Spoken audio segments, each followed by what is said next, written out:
सिद्धिभ्यः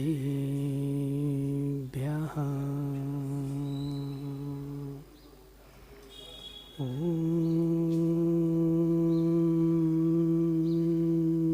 नमः सिद्धिभ्यः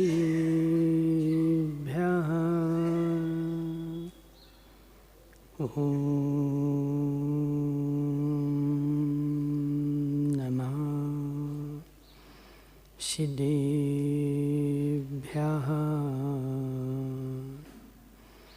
तज्जयति परं ज्योति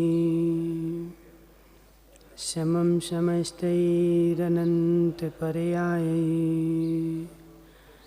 दर्पणतले विशकला प्रतिफलति पदार्थमालिका यत्र नमो हरिहन्ताणं नमो सिद्धाणं नमो आयर्याणं नमो अध्यायाणं नमो लोये सभ्यसाहुणम्। पंच परमेष्टि भगवान के अनंतानंत सिद्ध परमेष्टि भगवान के 1000 देवादेव वांश पूज भगवान के 1000 देवादेव सुपारसनाथ भगवान के आचार्य भगवान अमृतचंद्र स्वामी के आचार्य भगवान विद्यासागर जी महाराज के आचार्य भगवान विशुद्ध सागर जी महाराज के आचार्य भगवान विभव सागर जी महाराज के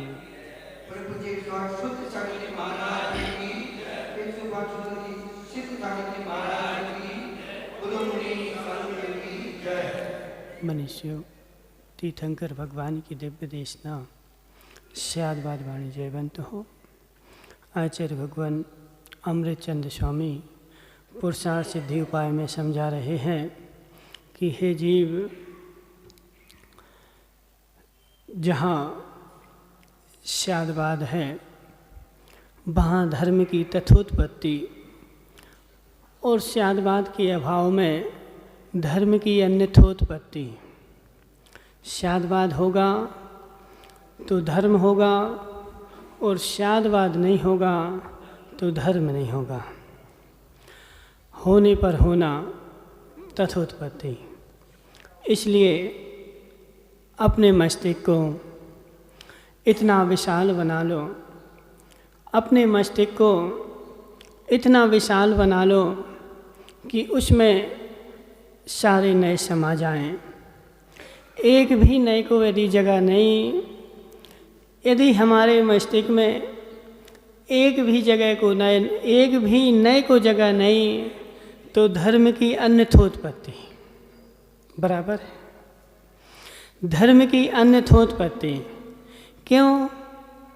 बोले एक नए तो कितने हैं? नए कितने माताओं? नए 7 नहीं हैं, नए तो असंख्यात हैं। नए तो असंख्यात हैं।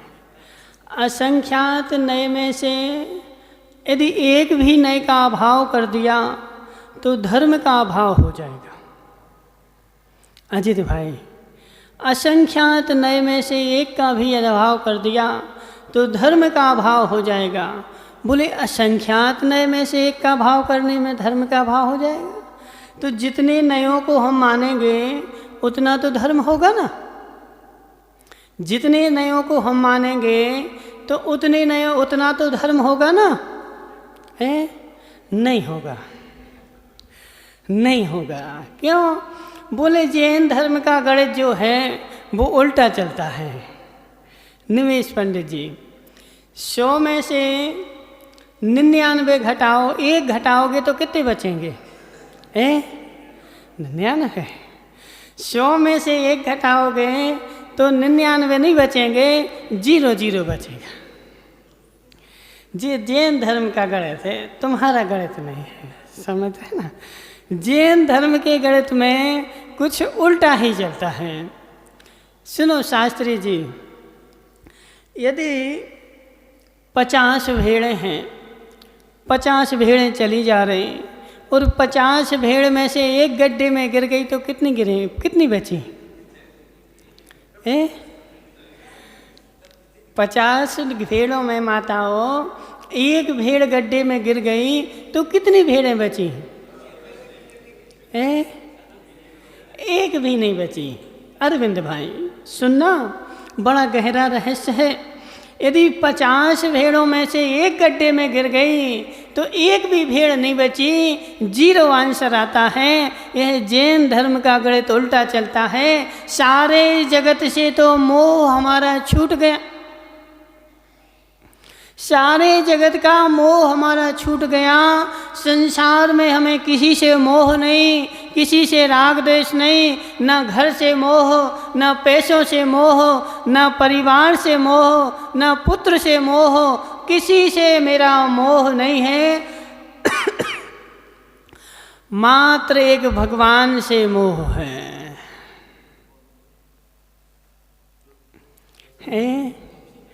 मात्र एक भगवान से मोह है।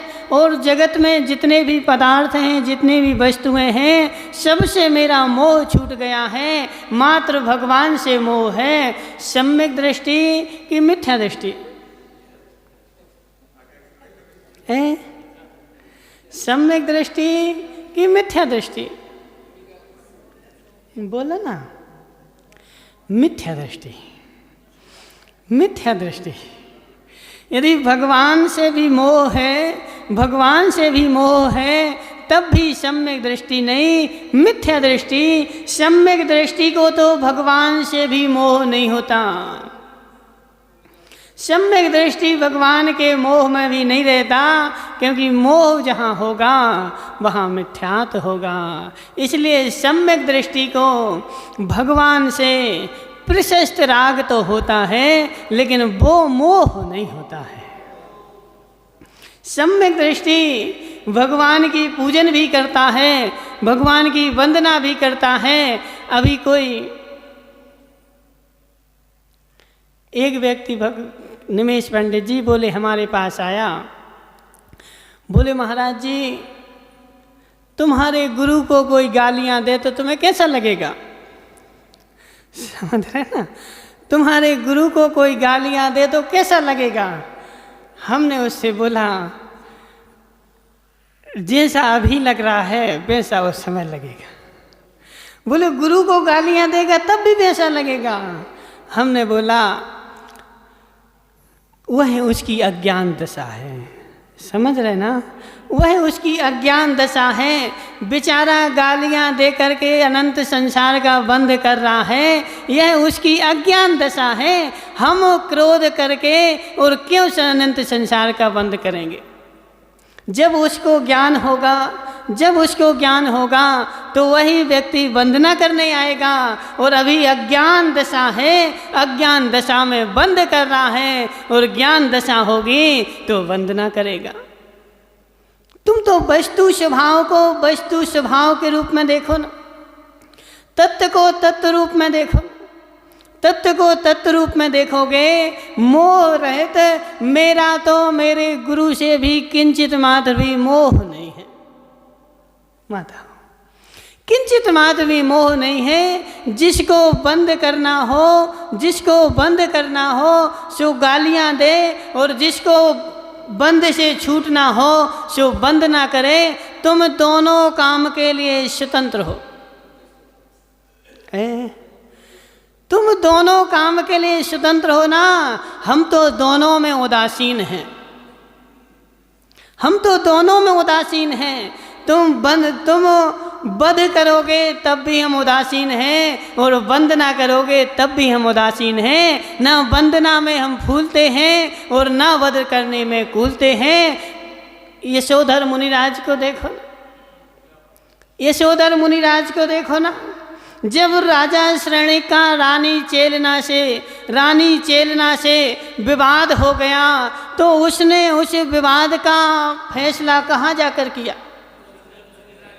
मुनिराज के पास जाकर के। निमेश पंडित जी, यह कसाय कब किस रूप में उदय में आ जाए कोई कुछ कह नहीं सकता। संदीप भाई, तुम्हारा विवाद हो जाए सुदीप भाई से। बुंदेलखंड में कहावत बोलते हैं, बताते हैं छुल्लक जी बुंदेलखंड में एक कहावत बोलते हैं, बोले गदा से नहीं जीते सो गदैया की पूंछ मरोड़न लगे। सुनी कभी पहले छुल्लक जी? नहीं सुनी? सुनी ना? बोले गदा से नहीं जीते सो गदैया की पूंछ मरोड़न लगे। सो वह राजा शरणिक जब चेलना से नहीं जीता, चेलना से बोला कि हे रानी तुम मेरे गुरु आ रहे हैं, तुम उनकी वंदना करो। रानी चेलना सम्यक दृष्टि जीव, वह वंदना तो कर सकती है, वंदना तो कर सकती है, लेकिन ऐसी वंदना कर सकती है जहां वंदना करने से बंध का नाश हो जाए। अजित भाई वंदना करो, वंदना करो, लेकिन ऐसी वंदना करो जो बंध का नाश कर दे, बंध को उत्पन्न कर दे। ऐसी वंदना मत करो। रानी चेलना ने जब उसके राजा शरणिक के गुरु आए, तो राजा शरणिक के गुरु जब आए तो रानी चेलना से जबरदस्ती नमस्कार, जबरदस्ती नमस्कार, जबरदस्ती नमस्कार करवाने की कोई आवश्यकता नहीं होती है। जब अंदर में श्रद्धा भाव होता है व्यक्ति अपने आप झुक जाता है। जी बदामी लाल जी छोटे छोटे से बच्चों को लेकर के आते हैं, उनकी जबरदस्ती मुंडी पकड़ी, बोले नमस्ते, बोलो नमस्ते। बदामी लाल जी जबरदस्ती नमोस्तु बुलवाने की कोई आवश्यकता नहीं है। तुम तो उसको संस्कार दो ना, उस बच्चे को संस्कार दो ना, उसको स्वरूप बता दो। जब उसको स्वरूप का ज्ञान होगा वह अपने आप झुक जाएगा। और जबरदस्ती झुकाने से हो सकता है कि वो भाव भाव का बंध बांध ले। बड़ा अरविंद भाई जी, जैन दर्शन बड़ा ही सूक्ष्म है और बड़ा ही विशद है। इसको समझने के लिए दृष्टि विशाल करनी पड़ेगी। जब रानी चेलना से बोला गया कि तुम हमारे गुरु को नमस्कार करो और इनको भोजन कराओ, अब मना तो कर नहीं सकते, राजा का हुक्म है। यदि मना करेंगे तो घर में विवाद हो जाएगा। रानी चेलना ने और गुरुओं को अंदर बुलाया और अंदर बुला करके पाटे पर भी बैठाया, पाटे पर बिठा करके भोजन तैयार किया और भोजन तैयार करके सबको परोस दिया। देखो कितनी अच्छी कला है। सबको परोस दिया, सब आए, सबको बैठाल के भोजन परोसा गया, सबने भोजन कर लिया। बहुत स्वादिष्ट भोजन है, बहुत स्वादिष्ट भोजन है। सब गुरुओं ने रानी चेलना की प्रशंसा की कि ऐसा भोजन तो हमने पहले कभी नहीं किया। अरविंद भाई, ऐसा भोजन हमने पहले कभी नहीं किया, जैसा स्वादिष्ट भोजन आज राजा शरणिक के यहाँ मिला है। अब प्रसन्न होकर के जा रहे थे, सबने अपनी अपनी जूतियाँ ढूंढी, लेकिन सबको अपनी अपनी एक एक जूतियाँ नहीं मिली। सबको अपनी अपनी एक एक जूतियाँ नहीं मिली। और जब जूतियाँ अपनी नहीं मिली तो सबने सारे के सारे ढूंढने लगे कि मेरी जूतियाँ कहाँ हैं। रानी से पूछा गया, हे रानी गुरुओं की जूतियाँ कहाँ हैं? रानी ने क्या बोला, तुम अपने ज्ञान से पता कर लो कि जूतियाँ कहाँ हैं, हमसे क्या पूछते हो? और तुम्हारे ज्ञान में यदि ना जानकारी हो तो वमन करके देख लो, तुम्हें जूतियाँ मिल जाएगी। हे राजन, जब तुम भोजन के लिए बैठे थे मैंने दासी को भेज करके एक एक जूतियाँ बुला करके और उसको खल में कूट करके तुम्हारे भोजन में मिला करके और तुम्ही को खिला दी और तुमने बड़े चाव से वो जूतियाँ खा ली। घोर अपमान, घोर अपमान, मेरे गुरु का घोर अपमान हुआ है, इसका मैं बदला लेकर रहूँगा। राजा शरणिक ने प्रतिज्ञा कर ली। शरणिक ने प्रतिज्ञा कर ली कि मेरे गुरु का घोर अपमान यह मैं सहन नहीं कर सकता, इसका तो मैं बदला लूँगा। और जब वह शिकार खेलने के लिए जंगल में गया, माता शिकार खेलने के लिए जंगल में गया तो वहाँ धरती के देवता दिगंबर मुनिराज तपोधन बैठे हुए थे और उनको देख करके उसका वह क्रोध उमड़ आया। इसलिए अरविंद भाई एक नीति बोलती है कि कभी भी कमज़ोर से भी वैर नहीं बांधना चाहिए। कमज़ोर व्यक्ति हो तो कमज़ोर व्यक्ति से भी वैर नहीं बांधना चाहिए। ना जाने आज तो तुम ताकतवर हो, आज तुम्हारे पास शक्ति है, आज तुम्हारे पास सत्ता है, आज तुमने उसको दबा दिया और किस भाव में किस रूप में वह बंधा हुआ वैर तुम्हें चुकाना पड़ेगा। इसलिए कभी भी कमज़ोर से भी वैर नहीं बांधना चाहिए। रानी चेलना ने राजा श्रेणिक को अपमान किया, उनके गुरु का अपमान किया और वह अपमान का बदला उन दिगंबर तपोधन को चुकाना पड़ा, जिनने कुछ भी नहीं किया था, किसी का कुछ लिया नहीं था, किसी को कुछ दिया नहीं था, लेकिन उन दिगंबर मुनिराज तपोधन को। निमेश पंडित जी, हम लोग जब बिहार करते हैं, कहाँ, जब तुम्हारे घाटों से बिहार करेंगे तो तुम खूब 10-50 जने रहोगे साथ में। अब कोई कुछ बोल दे, कोई गाड़ी वाला कीचड़ उछटा दे, अब तुम क्या करोगे? बोले तुमने महाराज के ऊपर कीचड़ उछटाया, अभी हम देखते हैं। तुम उसको पकड़ करके 2 तमाचा मारोगे। यह तुम्हारी भक्ति है कि अज्ञानता है? यह तुम्हारी भक्ति नहीं है माताओं, यह तुम्हारी अज्ञानता है। आज तुम्हारे घाटों से गए हैं सो तुम 50 लोग हो, कल हम अकेले रहेंगे। समझ रहे ना? कल हम अकेले रहेंगे और वह ट्रक वाला अकेला रहेगा। आज उसने बैर बांध लिया, आज तो तुमने उसको मार पीट दिया, कल कौन देखने आए? समझ रहे ना? इसलिए अज्ञान दशा में भावुक होकर के कोई भी काम नहीं करना पड़ता है। किसी भी काम को पहले ज्ञान से सोचो कि हम जो काम कर रहे हैं उसका परिणाम क्या होगा।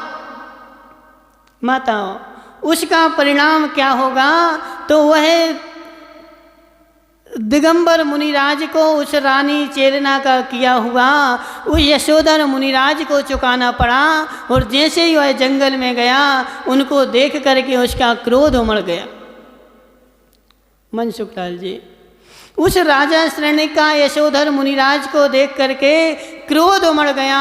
और क्रोध उमड़ने के बाद वह जो 500 शिकारी कुत्ते लिए था, उसने 500 के 500 शिकारी कुत्ते मुनिराज के ऊपर छोड़ दिए। वह 500 शिकारी कुत्ते गए मुनिराज के ऊपर झपटने के लिए, लेकिन जैसे ही वीतराग शांत मुद्रा को देखा,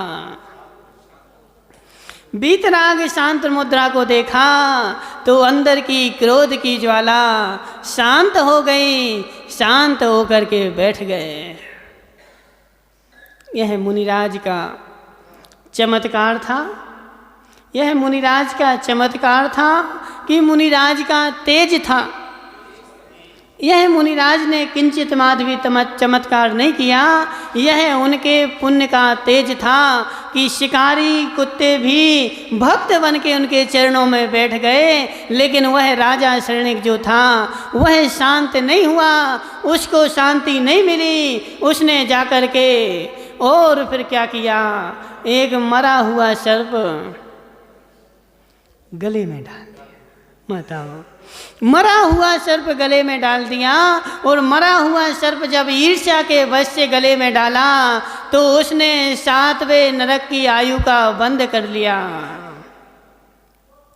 इसलिए निमेश पंडित जी, तुम्हें अपने भाव खराब करने की आवश्यकता नहीं है। कोई हमारी वंदना करे तब भी भाव नहीं खराब करना, और कोई हमारा वध करने भी आ जाए तब भी भाव खराब नहीं करना।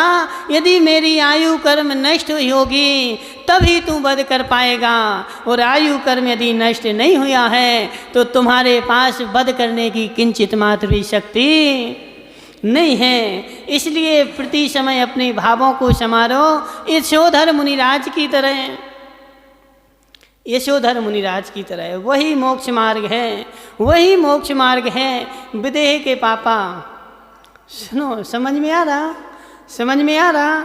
वही मोक्ष मार्ग है जो हमारे भावों की परिणति समरूप में चलती जाए, वही मोक्ष मार्ग है। उन यशोधर मुनिराज ने किंचित मात्र भी उस राजा शरणक से कुछ भी नहीं बोला, तुझे जो भी करना हो, हम तो अपने ध्यान में बैठे हैं, यदि तुझे वध करना हो तो वध भी कर सकता है, और वंदना करना हो तो वंदना भी कर सकता है। उस राजा शरणक ने सर्प डाल दिया, मुनिराज अपने ध्यान में बैठे। 1 दिन हो गया, 2 दिन हो गया, उपसर्ग आ गया, और उपसर्ग आ गया और मुनिराज ने समाधि धारण कर ली कि जब तक इस उपसर्ग का निवारण नहीं होगा, जब तक मैं यहाँ से हिलूंगा नहीं। और समाधि लेकर के बैठ गए कि उपसर्ग दूर होता है तब तो जिंदगी रहेगी, और यदि उपसर्ग दूर नहीं होता तो हमारा मरण स्वीकार है। उपसर्गों में संघर्षों में नहीं आता। उपसर्गों में संघर्षों में तुमने समता का भाव धरा। पारसनाथ भगवान की पूजन में लिखा हुआ है, उपसर्गों में संघर्षों में तुमने क्या किया? समता का भाव धरा। तुम उपसर्गों और परिसरों में किंचित मात भी नहीं डिगे। इसलिए यदि उपसर्गों से और संघर्षों में तुम बन जाओ, कैसे? मनसुख लाल जी, ऐसी दृष्टि बनाओ। यदि ऐसी दृष्टि बन जाए तब तो स्वाध्याय का फल है, धर्म करने का फल है। और यदि ऐसी दृष्टि ना बने तो धर्म किस काम का? माताओं, ऐसी दृष्टि ना बने तो धर्म किस काम का? देख लो उन मुनिराज, यशोधर मुनिराज को कितनी बार हमने उनकी कहानियां सुनी होगी। संदीप भाई, कितनी बार उन यशोधर मुनिराज की कहानी सुनी, लेकिन कहानी सुन करके और हंसी में डाल दी। ये कहानी नहीं है, यह मेरे जीवन की व्यथा है। मेरे पास भी कितनी बार उपसर्ग आता है। संदीप भाई, निर्णय करो, तुम्हारे पास भी कितनी बार उपसर्ग होता है? कितनी बार तुम्हारे पास उपसर्ग हो करके, और फिर तुम उपसर्ग में क्या होता तुम्हारा? उन यशोधर मुनिराज की, शरणिक महाराज की कथा हमने कितनी बार सुन ली, कितनी बार पढ़ ली, कितनी बार सुना दी, लेकिन सुनने, पढ़ने, सुनाने से कल्याण नहीं होगा। उसको हमने कितनी बार गुना है कि उनके ऊपर मरा हुआ सर्प डाल दिया। माताओं, मरा हुआ सर्प डाल दिया, लेकिन डला है सर्प, लेकिन उनको किसी से भी बैर नहीं, किसी से भी विरोध नहीं। ना रानी चेलना से बैर है और ना राजा शरणिक से बैर है। जो वस्तु स्वभाव है वह वैसा ही है, जो मेरे कर्म में था वह मुझे मिला है। हे राजा शरणिक, मैं तेरे ऊपर क्यों क्रोध करूं? तू तो स्वतंत्र है ना। मनीमेश पंडित जी, प्रत्येक व्यक्ति स्वतंत्र है, कड़कड़ स्वतंत्र है। प्रत्येक व्यक्ति, किसी को हम मुंह नहीं पकड़ सकते, किसी को परतंत्र नहीं कर सकते। प्रत्येक व्यक्ति करने के लिए स्वतंत्र है, लेकिन हमें अपने आप को संभालना पड़ेगा कि हे कमठ, तू उपसर्ग तो कर सकता है, लेकिन मैं उपसर्गों में विचलित नहीं होऊंगा। तू कितने ही पत्थर वर्षा, कितनी ही अग्नि वर्षा, कितनी ही बारिश वर्षा, लेकिन मैं अपने स्वरूप में अडग रहूंगा। ऐसे वह यशोधर मुनिराज सच्चे धर्म का स्वरूप बतला रहे हैं, सच्चे धर्म को प्ररूपित कर रहे हैं कि कितना ही उपसर्ग आ जाए माताओं, उपसर्ग कर्ता के ऊपर क्यों झपटते हो? सुदीप भाई, तुमने मोक्ष मार्ग प्रकाशक पढ़ा कि नहीं पढ़ा?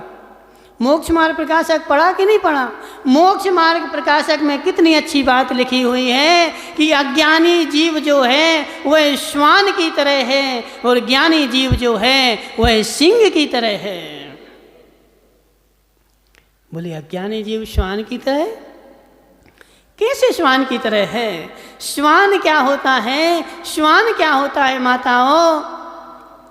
कि श्वान के ऊपर यदि तुम डंडा मारोगे, श्वान को डंडा मारोगे, श्वान डंडे को पकड़ता है।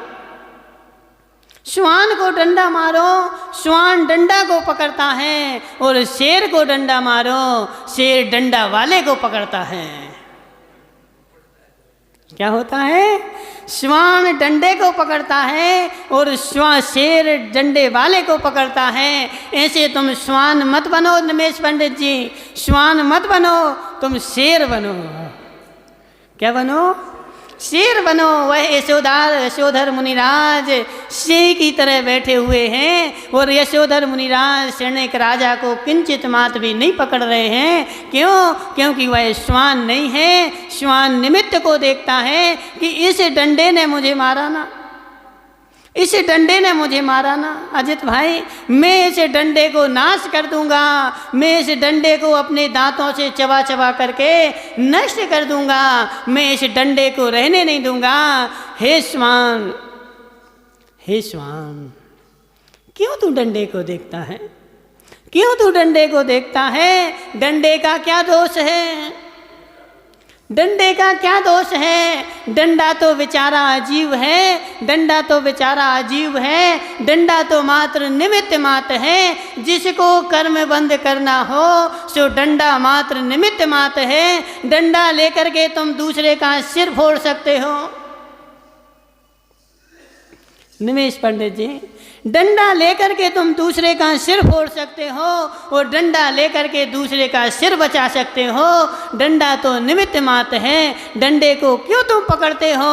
डंडे वाले को पकड़ो ना, डंडे वाले को पकड़ो ना। डंडे ने कुछ भी नहीं किया माताओं, डंडे ने कुछ नहीं किया। डंडे वाले का जैसा अभिप्राय था उसने वैसा किया है, इसलिए कोई भी तुम्हारे ऊपर डंडा बरसाए, निमेश पंडित जी, डंडे को मत पकड़ना, डंडे को मत पकड़ना। राजा श्रेणिक वह यशोधर मुनिराज को देखो। राजा श्रेणिक सोच रहे हैं कि हे यशोधर मुनिराज क्या सोच रहे हैं कि हे राजा श्रेणिक, तू तो डंडा है। क्या है? तू तो डंडा है, तू डंडा है। तूने क्या किया है? तूने कुछ भी नहीं किया है। डंडा वाला तो मैं ही हूँ, डंडा वाला तो मैं ही हूँ। तू तो मात्र डंडा है, निमित्त मात्र है। मैंने ही पूर्व में ऐसे कर्म किए थे कि तू आज मेरे ऊपर सर्प डाल रहा है, तेरी इसमें कोई भी गलती नहीं है। निमेश पंडित जी, यदि ऐसी दृष्टि बन जाए तो समझ लेना कि मेरे भाव न्यून बचे हुए हैं। और ऐसी दृष्टि ना बन के यदि श्वान दृष्टि बनी हुई है तो समझ लेना कि मुझे अभी संसार में खूब रहना है। दृष्टि बदल गई माताओं, दृष्टि बदल गई, दृष्टि बदल गई। अजित पंडित जी, तुम यशोधर मुनिराज के समय होते तो क्या करते हैं? यही करते कि राजा श्रेणिक से बोलते हम बताते हैं तुम्हें, अभी देखते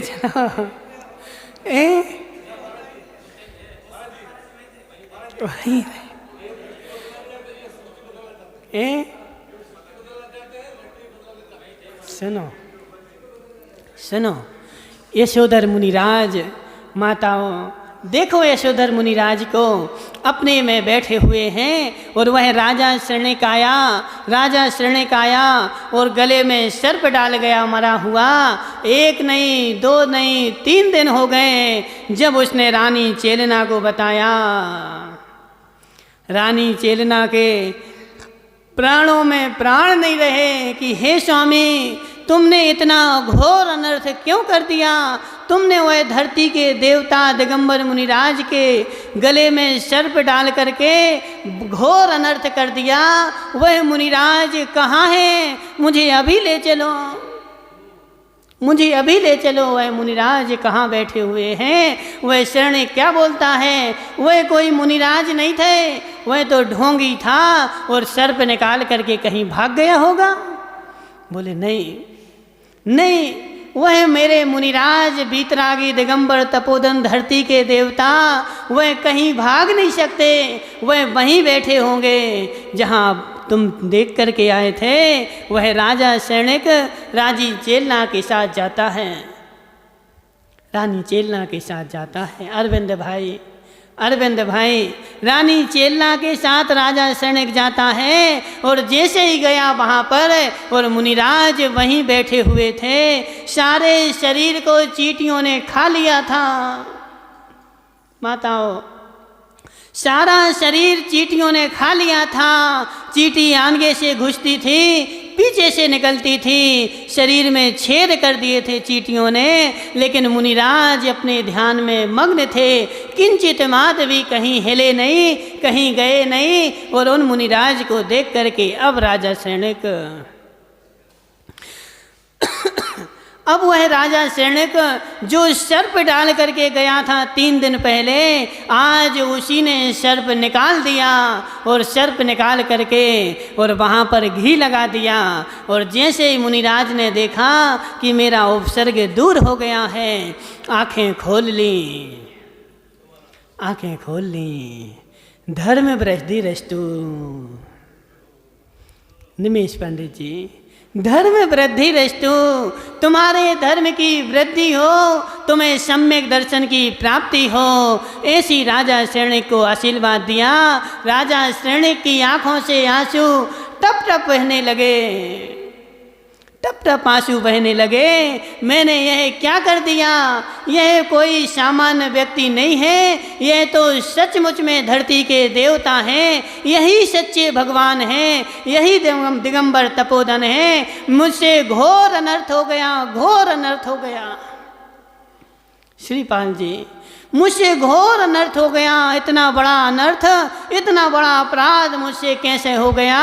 उसने अपनी तलवार निकाली और दूर चला गया अपना गला काटने के लिए। मुनिराज ने जान लिया अपने अवधि ज्ञान से कि हे राजन, गला काटना, हे राजन, गला काटना किसी भी समस्या का समाधान नहीं है, किसी भी दोष का प्रायश्चित नहीं है। तुमसे दोष हो गया। राजा सैनिक बोलता है कि अहो अहो, इनको तो मेरे मन की भी बात पता है, इनको मेरे मन की भी बात पता है कि मैं अपना वध करने जा रहा हूँ। उसने, राजन ने मुनिराज के चरणों में माथा टेक दिया। हे मुनिराज, मुझे आप प्रायश्चित दे दो, मुझे आप सजा दे दो, मुझे आप क्षमा कर दो। मुनिराज ने क्या बोला कि हे राजन, कुछ नहीं, कुछ नहीं, जो हुआ है वह तुझसे नहीं हुआ है, तेरी अज्ञान दशा से हुआ है। तुझे रे पास जो अज्ञान बैठा था, उसने ऐसा घोर वध किया है, घोर दोष किया है। लेकिन इसका दोष का प्रायश्चित अभी नहीं दिया जाता। इस दोष का प्रायश्चित, तुझे अपने दोष का भान हो गया, यही तेरे दोष का प्रायश्चित है। सबसे बड़ा प्रायश्चित कोई जगत में है सेठ जी साहब, सबसे बड़ा कोई जगत का प्रायश्चित है तो वह वही एक ही मात्र प्रायश्चित है कि अपने दोष का भान हो जाए, अपने दोष का भान हो जाए। इससे बड़ा कोई प्रायश्चित नहीं। और तुमने खूब घोर घोर प्रायश्चित भी ले लिए। सुदीप भाई, सुदीप भाई, यह सुदीप जो है ना शास्त्री, बड़ा होशियार है, समझ रहे ना? क्या करता है?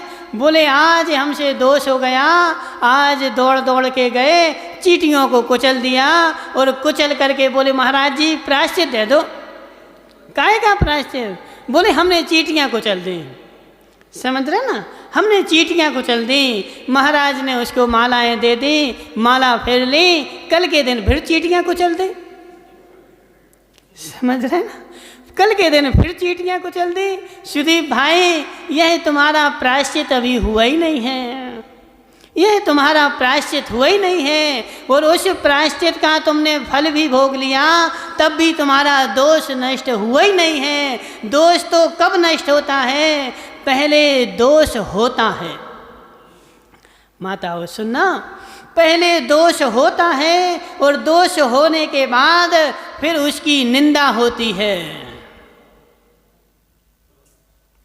दोष की क्या होती है? निंदा होती है। और निंदा मतलब, अजित भाई, निंदा मतलब हमने बदामी लाल जी के पास जाकर बोल दिया कि देखो आज ऐसा ऐसा मंदिर में इनने ऐसा ऐसा किया था, हो गई निंदा, हो गई निंदा।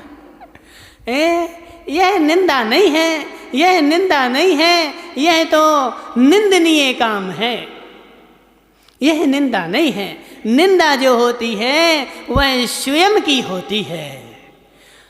मैं पापिष्टेन दुरात्मना जड़ दिया, माया बिना लो बिना। जब प्रायश्चित प्रारंभ करते ना, प्रतिक्रमण प्रारंभ करते ना माताओं, तो उसमें पहले क्या बोला जाता है? पापिष्टेन दुरात्मना जड़ दिया, माया बिना लो बिना। हे भगवान, मैं पापी हूँ, मैं दुरात्मा हूँ, मैं मायावी हूँ, मैं लोभी हूँ। कौन? अरविंद भाई नहीं, मैं स्वयं। पहले प्रायश्चित होने के पहले निंदा होती है। जैसे राजा श्रेणिक ने अपने आप की निंदा की कि हे भगवान, मैं लोभी हूँ, मैं दुरात्मा हूँ, मैं पापी हूँ, मैंने घोर घोर अपराध किए हैं। पहले निंदा फिर गर्हा, पहले निंदा फिर गर्हा। जो दोष हुआ है उस दोष का पहले भान तो हो कि मैंने इतना घोर घोर दोष कर दिया, अब मैं इस दोष को कभी नहीं करूँगा। हे भगवान, मुझे इस दोष का प्रायश्चित दे दो, अब मैं आगे ऐसा दोष नहीं करूँगा। अब आज तुमने दोष किया और बोले अब कल प्रायश्चित ले लेंगे। समझ रहे ना? बोले ऐसा तो चलता है। आजकल एक नया शब्द चलने लगा है, कौन सा? बोले इतना तो चलता है। यह जो चलता है ना, चलता है ना, चलते में सारे व्रत माताओं चलायमान हो जाते हैं। चलते में क्या होता बदामी लाल जी? सारे दोष, सारे तुम्हारे जितने व्रत हैं ना, सारे गुण हैं ना, वह चलायमान हो जाते हैं। बोले आज घास पर से चल लिए, बोले आज तो चलता है। समझ रहे ना? आज तो चलता है, आज चलता है। आज बोले हमारा रात्रि भोजन का त्याग था, आज हम बांसवाड़ा गए थे, आज तो माता क्या बोलेगी? बोले भोजन कर लो, एक दिन तो चलता है। समझ रहे ना माताओं? एक दिन भी नहीं चलता, एक दिन भी नहीं चलता। एक दिन यदि चल गया तो उसने तुम्हारे सारे व्रत को चलायमान कर दिया, तो एक दिन भी नहीं चलता। एक दिन ही तो परीक्षा के लिए था और उसी दिन तुमने चलायमान कर दिया। तो अब वो तुम्हारा सारा व्रत जो था अब तुम पालते रहो, पालते रहो। व्रत तो तुम्हारा चलायमान हो चुका है, इसलिए पहले अपने आप की निंदा तो हो। उस दिन अहोभाग्य होना चाहिए जिस दिन रात्रि हो जाए। अहोभाग्य है हमारा, आज हमें व्रत पालने का मौका मिला है। भानु भाई जी सुनो, भानु भाई, मुनिराज तुम्हारे दर पे आ जाएं तो उस दिन ऐसा नहीं होना चाहिए कि मुनिराज देखो चौका लगे थे, चौका छोड़ के हमारे घर में आ गए। समझ रहे ना? ऐसा ऐसा मन नहीं होना चाहिए। मुनिराज तुम्हारे द्वारे पर आ जाएं, अपने भाग्य को अहोभाग्य मानना चाहिए कि आज हमारे बड़े पुण्य का उदय है, आज हमारा अहोभाग्य है कि आज हमें अपने व्रत को पालन करने का मौका मिला है।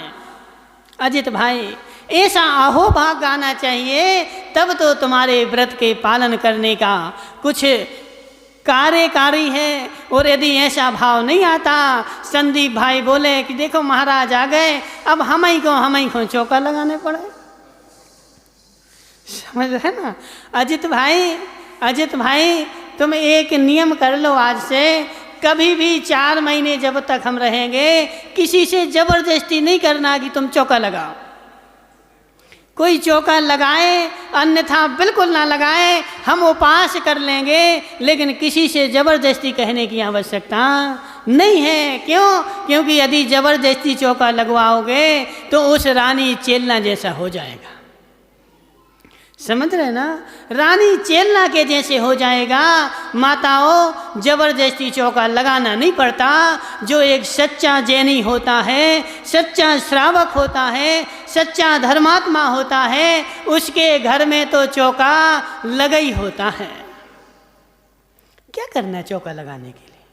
मनसुख लाल जी, क्या करना है चौका लगाने के लिए? यदि अपने अंदर में श्रद्धा भाव है, अपने अंदर में भक्ति भाव है, तो तुम जो दाल रोटी खाते हो ना, बस वही तो चौका है। माताओं, दाल रोटी खाते कि नहीं खाते तुम लोग? नहीं खाते ना? तो दाल रोटी जो तुम खाते हो वही तो शोले की होती है। अब तुमने क्या कर दिया? बोले तुम तो पूरे भ्रष्ट हो गए। अब आलू प्याज महीनों के मसाले रखे हुए हैं, अब महीनों के मसाले रखे सो महाराज को बुलाने के लिए डरते हैं। समझ रहे ना? बोले मुनिराज आएंगे, अब हमें मसाले पीसने पड़ेंगे। तुम अपने धर्म का पालन करो बस। बदामी लाल जी, तुम तो अपने धर्म का पालन करो, शुद्ध भोजन करो, और शुद्ध भोजन करोगे तो चौका हमारे घर में लगा हुआ ही है। हमें कोई हलवा पूड़ी बनाने की आवश्यकता नहीं है। और तुम्हारे धर्म का भी पालन होगा, और श्रावक धर्म का पालन होगा, और अतिथि को भी भोजन मिलेगा। कभी किसी से अजित भाई को नंबर नहीं देना पड़ेंगे। माता हो, यदि तुम लोग अपने धर्म का पालन करने लग जाओ तो अजित भाई को व्यवस्था नहीं बनानी पड़ेगी। तुम स्वयं व्यवस्थित रखो ना, घर घर में चौका लगे मिलेंगे। अब वो मुनिराज भिन्न होते हैं कि हमारे लिए हलवा पूड़ी बनाओ। वो मुनिराज नहीं है तुम्हारे नगर में। तुम तो यदि पानी भी पिलाओगे मुनिराज को। सुनो, आचार्य जी बोलते थे कि माताओं, यदि तुमने चौका लगाया है और यदि तुम्हारे पास नहीं है कुछ खाने को, तुम यदि भूखे रहते हो तो मात्र कुएं से जल तो ला सकते ना। कुएं का जल ला करके और मुनिराज को पड़गा करके और कुएं का जल पिला दो, हो गया तुम्हारा चौका। माताओं, अपने धर्म का पालन करो, मुनिराज के लिए चौका मत लगाओ। अंकेश भाई, मुनिराज के लिए चौका मत लगाओ। तुम तो अपने शुद्ध भोजन करने के धर्म का पालन करो, और जब मुनिराज आ जाएं तो मुनिराज को उसी में से दे दो। तुम्हारे भी धर्म का पालन और मुनिराज के भी धर्म का पालन। अब तुम अलग से बना करके हलवा पूड़ी रबड़ी ये पेड़ा और जिस जमाने के बना के रख लिए, अब हमारे पास रोने आओगे, मुनिराज जी हमारा चौका खाली जा रहा। तुम चौका लगाते क्यों हो? तुम तो छक्का लगाओ ना। समझ रहे? तुम चौका क्यों लगाते हो? तुम तो छक्का लगाओ ना। दाल रोटी बनाओ अपने लिए, सो महाराज आ जाएं सो उनको खिलाओ, और नहीं आ जाएं सो खुद खाओ। रोने की आवश्यकता ही नहीं। मनसुख लाल जी, ऐसे ही आगम का नियम है कि नहीं है? आगम का यही नियम है कि स्वयं के लिए बनाओ और मुनिराज के लिए दे दो। और इसमें जो समता भाव, जो भावों की विशुद्धि बढ़ेगी बदामी लाल जी, इसमें जो भावों की विशुद्धि तुम्हारी बढ़ेगी और महाराज की बढ़ेगी, उसमें भावों की विशुद्धि में अब यदि तुम रानी चेलना के जैसे चौका लगाओगे, संदीप भाई रानी चेलना के जैसे चौका लगाओगे कि हर साल महाराज जी का चतुर्मास करवा लेते अजित भाई, और चौका हमें लगाना पड़ता। संदीप भाई, अजित ने श्रीफल चढ़ा दिया, महाराज जी चतुर्मास कर लो, और चौका बोले हमें लगाना पड़ता है, हमसे तो ये पूछते ही नहीं है। समझ रहे? चतुर्मास हुआ है, यह हमारा बड़े पुण्य का उदय है, हमें अपने व्रत निभाने का मौका मिल रहा है, मुनिराज को दान देने का मौका मिल रहा है। तुम लाखों लाखों करोड़ों के दान तो दे दोगे, माताओं मंदिरों में करोड़ों का दान दोगे, आज मंदिर की एक दीवार उठती है, 10 साल बाद कोई आता है उसको पटक देता है, क्या होता है? आज तुमने अपने एक एक रुपया बचा करके मंदिर बनवाया, कोई आएगा उस मंदिर को पटक देगा, तुम्हारा दान खराब हो गया। लेकिन मुनिराज की अंजलि में यदि एक गिलास तुमने रख दिया तो वह मोक्ष का पाथे बन गया। माताओं, यह मुनिराज की अंजलि में रखा हुआ एक गिलास मोक्ष जाने के लिए पाथे बन गया। यह तुम्हारा व्यर्थ नहीं जाने वाला। इतने सबसे बड़ा कोई दान है तो आहार दान है, सबसे बड़ा कोई दान है, सबसे बड़ा कोई दान है तो आहार दान है। उस आहार दान में तुम्हारी विशुद्धि बनेगी। लेकिन कैसे चौका लगाना? अपने लिए चौका लगाना, मुनिराज के लिए चौका नहीं लगाना। बड़ा मिलाल जी, मुनिराज के लिए चौका नहीं लगाना, अपने लिए चौका लगाना। उसमें से आधा भोजन करके और मुनिराज को दान में दे देना, और आधा तुम स्वयं कर लेना, और उस दिन की विशुद्धि देखना। बदामी लाल जी बैठे ना तुम्हारे बगल में, बदामी लाल जी एक और भदावत हैं, जोधावत हैं। सुनो बदामी लाल जी जोधावत हैं, तुम अपने लिए भोजन करना, ठीक है ना? मुनिराज के लिए चौका नहीं लगाना। उद्दिष्ट का मुनिराज का त्याग होता है, इसलिए ऐसा भोजन कराओगे तो मुनिराज की विशुद्धि भी कई गुना बढ़ेगी और तुम्हारी भी विशुद्धि कई गुना बढ़ेगी। और उस विशुद्धि से जो पुण्य का बंध होगा वह तुम्हें यशोधर मुनिराज बनाएगा। यशोधर मुनिराज बनाएगा। अंकेश पंडित जी, ऐसा यदि तुम मुनिराज को भोजन करवाओगे तो वह तुम्हारा दिया हुआ भोजन मुनिराज के लिए मोक्ष में ले जाएगा और तुम्हारे लिए मुनिराज बनाएगा। कितनी बड़ी बात है, कितनी बड़ी बात है। माताओं सुनो, इसलिए हमने क्या बोला था, किसी को वंदना जो है जबरदस्ती नहीं होती है। वंदना जबरदस्ती नहीं होती है, वंदना श्रद्धा से होती है। यहाँ पर आचार्य भगवान क्या बोल रहे हैं? नमः अनेकांताय, ठीक है ना? नमः नमस्कार जो होता है वह नमस्कार 3 प्रकार का होता है। नमस्कार 3 प्रकार का होता है। एक आशीर्वादात्मक नमस्कार, एक वस्तु स्वरूपात्मक नमस्कार, और एक होता है नमस्कार क्रियारूप नमस्कार। नमस्कार 3 प्रकार का होता है माताओं। इन 3 प्रकार के नमस्कार को भी देखो। नमस्कार, इन 3 प्रकार के नमस्कार में सबसे बड़ा कोई नमस्कार है तो वह वस्तु स्वरूपात्मक नमस्कार है। आचार्य भगवान समंत्रबद्ध स्वामी ने स्वयंभू स्तोत्र लिखा। माताओं, स्वयंभू स्तोत्र में क्या लिखा? स्वयंभू स्तोत्र का विषय क्या है? 24 तीर्थंकर की वंदना की है। आचार्य भगवान समंत्रबद्ध स्वामी ने युक्तानुशासन लिखा। युक्तानुशासन में महावीर भगवान की वंदना की है, लेकिन नमस्कार नहीं किया। नमस्कार नहीं किया। बोले नमस्कार किए बिना वंदना कैसे होती है? तो वस्तु स्वरूप। बदामी लाल जी, तुम्हारे 2 बेटे हैं, 2 बेटे हैं ना? तुम्हारा एक बेटा तुम्हें खूब नमस्कार करता है, खूब सब कुछ करता है, लेकिन तुम्हारा कहना नहीं मानता। समझ रहे ना? तुम्हें नमस्कार करता है, हलवा पूड़ी खिलाता है, सब कुछ तुम्हारी सेवा करता है, लेकिन तुम्हारा कहना नहीं मानता। और दूसरा बेटा जो है तुम्हें रूखी सूखी रोटी खिलाता है, लेकिन तुम्हारा कहना मानता है। कौन सा बेटा अच्छा है? कौन सा बेटा अच्छा है? बदामी लाल जी बोलो ना, कौन सा बेटा अच्छा है?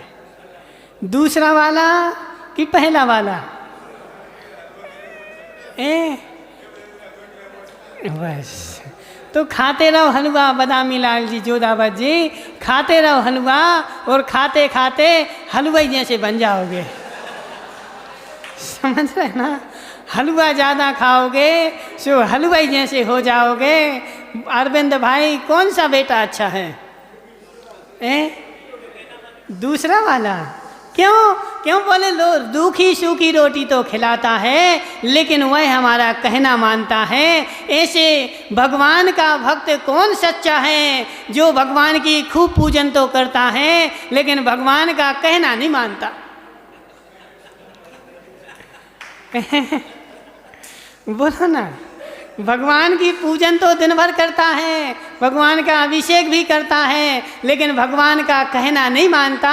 और दूसरा व्यक्ति भगवान की पूजन तो एक करता है लेकिन उनका कहना मानता है। कौन अच्छा है? कौन भक्त है? माताओं, पहले वाला भक्त नहीं है, पहले वाला भक्त नहीं है, पहले वाला तो कम भक्त है। समझ रहे ना? पहले वाला तो कम भक्त है, दूसरे वाला है वह पूजन तो एक करता है लेकिन जैसा महावीर ने कहा है वैसा मानता है और वैसा करता है, इसलिए दूसरे वाला भक्त है। इसलिए भगवान समंत्रभद्र स्वामी ने जो भी भगवान को नमस्कार किया तो वस्तु स्वरूपात्मक नमस्कार किया, वस्तु का स्वरूप बता दिया कि वस्तु का स्वरूप ऐसा है, अब मैं नमस्कार करूं चाहे ना करूं मेरा नमस्कार हो गया। हो गया कि नहीं हो गया? सबसे बड़ा भक्त कौन सा है? जो वस्तु स्वरूपात्मक नमस्कार करता है। उसके बाद दूसरा आता है आशीर्वादात्मक नमस्कार। माताओं, आशीर्वाद देना भी नमस्कार है, आशीर्वाद देना भी नमस्कार है। अब बदामी लाल जी बोले महाराज जी तो आशीर्वाद ही देते रहते। समझ रहे ना? महाराज जी तो आशीर्वाद ही देते रहते। बदामी लाल जी, हमने तुम्हें आशीर्वाद दिया तो हमने तुम्हें भी नमस्कार किया है।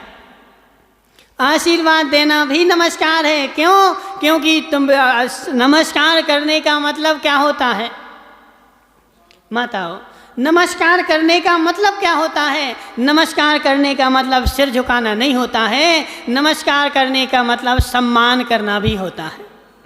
तुमने हमसे बोले महाराज जी नमोस्तु, हमने आशीर्वाद दे दिया तो तुम्हें खुशी हुई कि नहीं हुई?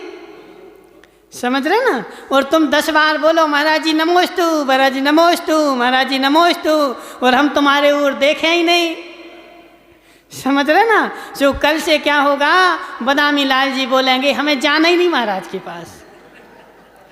बोले हम 10 बार चिल्लाते रहते हैं और हमारे पास देखते ही नहीं, तो हमने तुम्हें नमस्कार तुमने किया और तुम्हें आशीर्वाद दे दिया तो तुम्हारे हृदय को संतुष्टि मिल गई, तुम्हारा सम्मान हो गया, तो यह भी आशीर्वादात्मक एक नमस्कार है।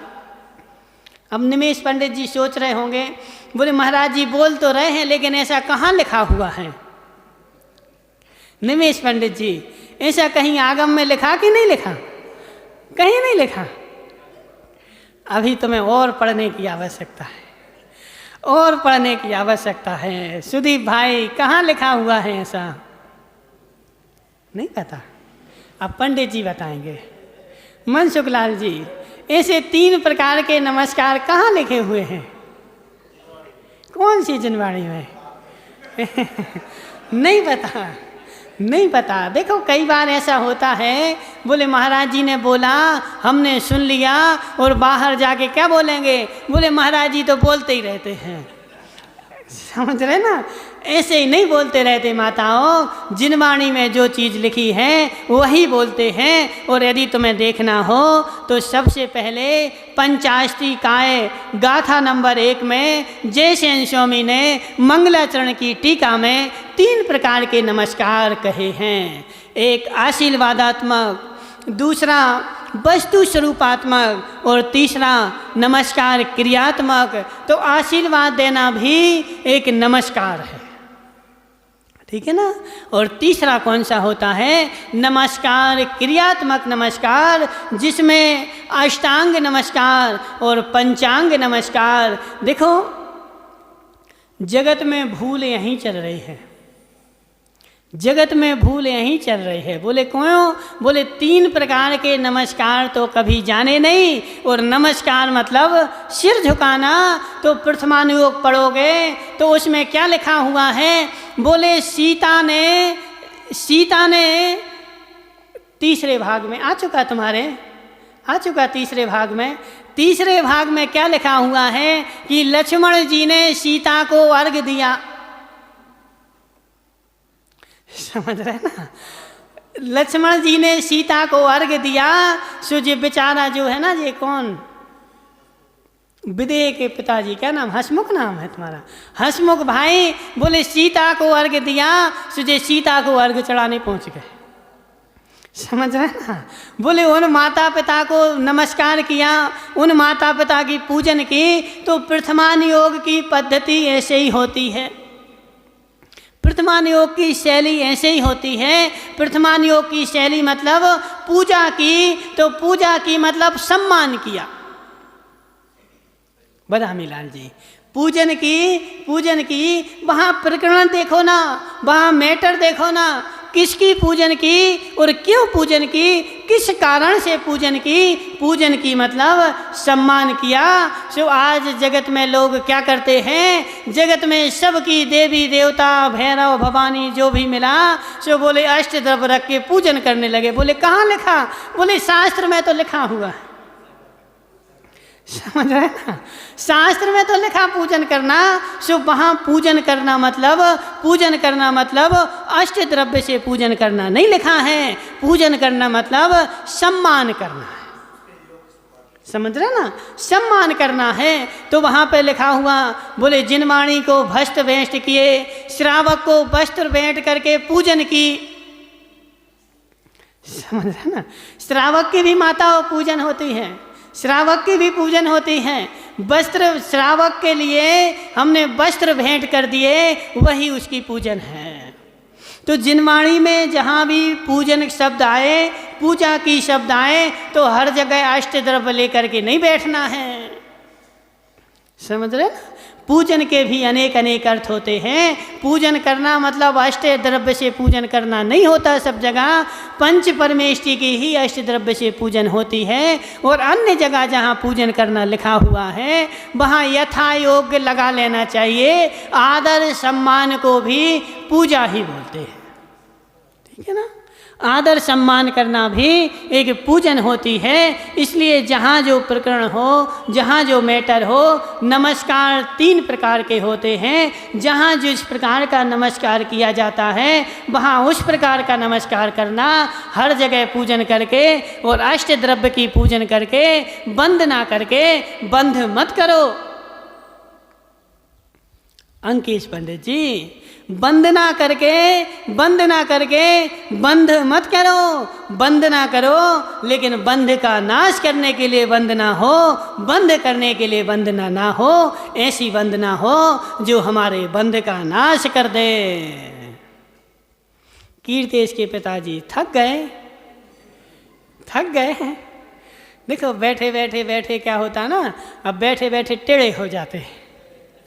टेढ़े हो गए मतलब थक गए। जिनवाणी में थकान नहीं होती, जिनवाणी में थकान दूर होती है। तो ऐसे बंद ना करो माताओं मकर, बंद मत करो। इसलिए आचार्य भगवान अमृत चंद्र स्वामी ने नमाम नेकांतम, अनेकांत को बंद ना की, लेकिन बंद किंचित मात्र भी नहीं किया। बंद ना हो। इसी भावना के साथ बोले शांतिनाथ भगवान की।